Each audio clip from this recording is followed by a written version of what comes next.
The killer is under serious pressure.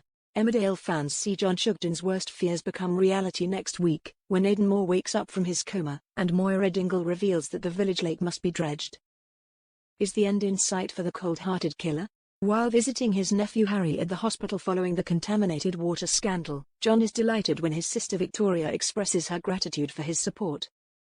However, John is thrown back to earth when he crosses paths with Aidan's mum, Kathleen, who assumes that John has heard news about Aidan, and insists that he join her to go see him.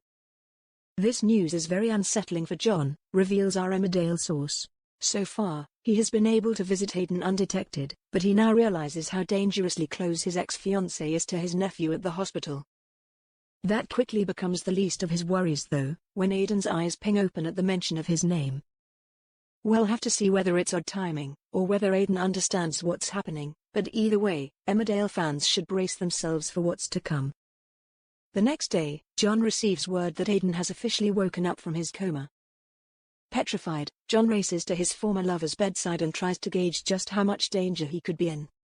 Luckily for him, Aidan remains non-verbal, and he also hears that Harry is fit to return home, but little does he know that another one of his fellow villagers is about to make his life even harder. After Belle Dingle shares a chat with Tracy Robinson, she starts to suss out that something isn't right about Nate Robinson's disappearance. Before long, Belle decides that she should travel to Scotland to search for her nephew, before informing Sam Dingle that Nate never arrived for his new job. Belle is a clever cookie, our insider continues. She senses that it isn't in Nate's character to vanish without a trace. Kane eventually gets wind of the situation too, and he struggles to process that his son could be missing.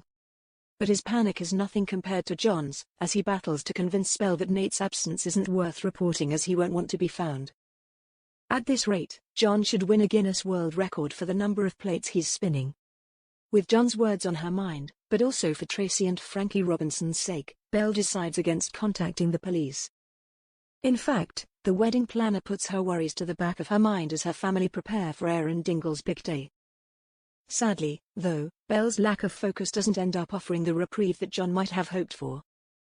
Just as things start to look up, the medic overhears Moira reveal to Kane that the water company are set to drain the lake. As Nate's arm drifts just below water level, is John's web of lies about to come crashing down around him? And if so, will he go quietly, or put up a deadly fight?